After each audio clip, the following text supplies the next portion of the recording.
अगर वॉल्क्सवैगन को जर्मन से इंग्लिश में ट्रांसलेट करें या कन्वर्ट करें तो इसका मतलब होगा द पीपल्स कार। और ये बिल्कुल सूट करता है उस समय जब कंपनी बनी थी 1937 में, क्योंकि इसका मेन मकसद था जर्मनी के निवासियों के लिए कार बनाना। अगर हमको VW के बारे में जानना है तो हमको सबसे पहले ये पता होना चाहिए कि ये सब स्टार्ट उस आदमी फर्डिनेंड और उस कार बीटल से कैसे हुआ। द बीटल फर्डिनेंड पोर्शे का ब्रेन चाइल्ड था, यानी ओरिजिनल आइडिया, और Ferdinand Porsche master panel beater के बेटे थे। पोर्शे का जन्म 1975 में नदर्न बोहेमिया और मॉडर्न डे चेक रिपब्लिक में हुआ था। छोटी उम्र से ही पोर्शे खुले विचारों के थे और उनके अंदर डिजाइन के लिए एक प्रतिभाशाली दिमाग था। 1900 में जब वो एक टीनेजर थे तब उन्होंने दुनिया की पहली फ्रंट व्हील ड्राइव कार बनाई। उनके इस डिजाइन की वजह से वो कई अवार्ड जीते और उनको हाई एशेलॉन ऑफ सोसाइटी में भी सेलेक्ट कर लिया गया। उनके यही प्रशंसित इच्छा की वजह से अगले डेकेड तक उनकी designs automotive racing cars, civilian cars और यहाँ तक कि एयरक्राफ्ट इंजन्स में भी यूज करे गए, जो उन्होंने वर्ल्ड वॉर 1 में ऑस्ट्रिया के लिए डिजाइन करे थे। इस समय उन्होंने दुनिया की पहली इलेक्ट्रिक हाइब्रिड कार भी बनाई। 1900 के समय यूरोप में कार्स को अमीरों का खिलौना समझा जाता था, बट फर्डिनेंड ने हेनरी फोर्ड को अमेरिका में फोर्ड मॉडल टी लाते समय देखा था और वो भी कुछ ऐसा ही यूरोप में करना चाहते थे। अपने इस small rear engine affordable car की आइडिया के साथ उन्होंने कई यूरोपियन कंपनीज को कन्विंस करने की कोशिश की, बट वो कामयाब नहीं हुए। इसी की वजह से उन्होंने अपनी खुद की कंपनी स्टार्ट करने का डिसीजन लिया और अब वो जो करना चाहते थे वो कर सकते थे बिना किसी ऑब्जेक्शन के। फर्डिनेंड ने ये देखा कि उस समय की कार्स कुछ ज्यादा ही टॉल और एरोडायनेमिक भी नहीं होती थी। उनको कोई ऐसी कार बनानी थी जो दिखने में अच्छी, पतली हो और अफोर्डेबल भी। अब उनको इस प्रोजेक्ट के लिए कहीं से फाइनेंशियल हेल्प चाहिए थी और हर बार की तरह वो इसमें भी नाकाम रहे। ये प्रॉब्लम 1933 में जाके खत्म हुई जब उनके कंपनी के एक फ्रेंड ने उनकी मुलाकात एक आदमी से कराई जिसका नाम था एडोल्फ हिटलर। हिटलर उस समय के फ्रेश इलेक्टेड जर्मनी के चांसलर थे और national socialist Germany workers party यानी नाजी के भी लीडर थे। उस समय हिटलर दुनिया को ये दिखाना चाहते थे कि नाजिज्म कितनी एडवांस है और ये साबित करने के लिए केवल एक ही तरीका था, इंजीनियरिंग। हिटलर ने यह प्रपोज किया कि कोई भी जर्मन कंपनी जो आने वाले ग्रैंड प्रिक्स सीजन के लिए रेसिंग कार बनाएगी वो 250,000 रीशमार्क्स जीतेगी। फर्डिनेंड पोर्शे के रेसिंग डिजाइन ने 1934 के रेसिंग सीजन में दबदबा बना लिया और इसकी वजह से उनको जर्मन गवर्नमेंट की तरफ से 3 प्रोटोटाइप कार बनाने का भी ऑर्डर आया और इसी प्रोजेक्ट का नतीजा था वोल्क्सवैगन बीटल।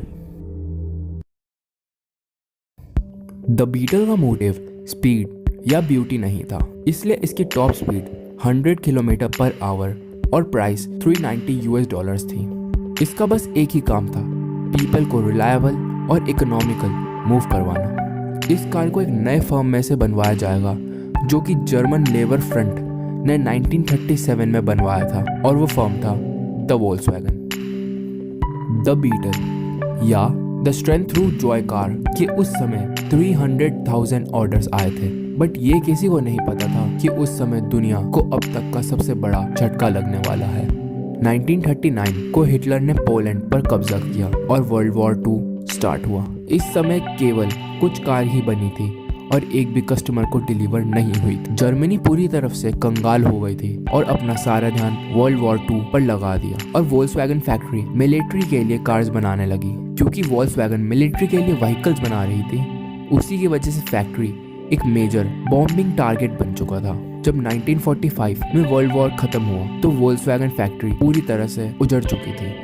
एक ट्विस्ट के साथ ये पता चला था कि फैक्ट्री के मेन पावर जनरेटर के पास एक अनडेजिग्नेटेड बॉम्ब था जो अगर ब्लास्ट हो चुका होता तो आज शायद वोल्क्सवैगन नहीं होती। दूसरी जगह फर्डिनेंड पोर्शे को जेल में बंद कर दिया गया क्योंकि वो हिटलर के साथ काम कर रहे थे।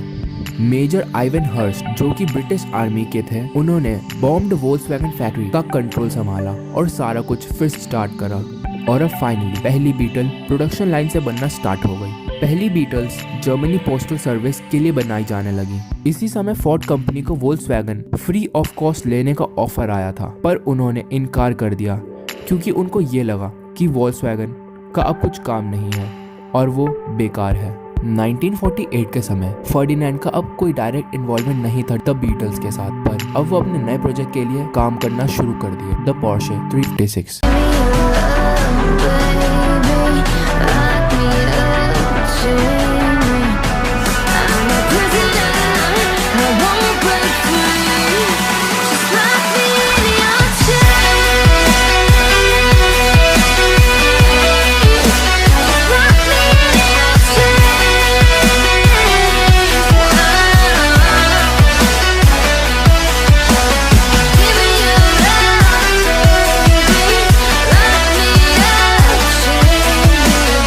कार ने पोर्शे की लेगेसी को स्टार्ट किया। 1950 में फर्डिनेंड ने अपनी फैक्ट्री को आखिरी बार देखा और ये देख के वो बहुत खुश हुए कि उनका सपना और विजन द बीटल्स सच हो चुका था। और इसके ठीक एक साल बाद 75 की एज में उनका निधन हुआ। उस समय बीटल की सक्सेस यूरोप तक ही सीमित थी, क्योंकि अमेरिका में कार्स को बेचना मुश्किल था। 1950s की अमेरिका को लार्ज और पावरफुल कार्स पसंद थी, ना कि सस्ती और छोटी। अगर आप उस समय होते तो आप ये बीटल्स अमेरिकन्स को कैसे बेचते?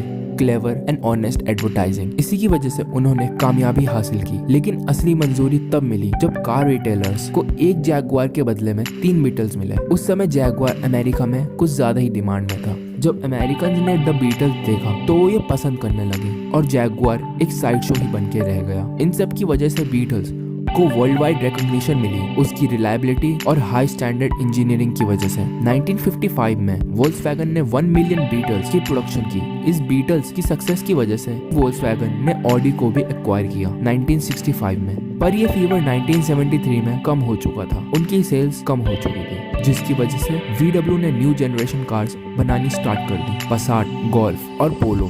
1980s में VW ने स्पेनिश कार मैन्युफैक्चरर सिएट की 75% स्टेक को ओन कर लिया। 1998 में बेंटले, लैम्बोर्गिनी और बुगाटी भी। उसके 2 साल बाद वोल्क्सवैगन ने स्कोडा को भी अपने अंडर ले लिया। 2010 में वोल्क्सवैगन ने इटालियन ऑटोमोटिव डिजाइन हाउस को भी एक्वायर कर लिया। 2012 में वोल्क्सवैगन की सब्सिडियरी ऑडी ने इटालियन मोटरबाइक मेकर दुगाटी को भी खरीद लिया, जिसकी वजह से वोल्क्सवैगन की पकड़ ऑटोमोटिव इंडस्ट्री में बढ़ गई।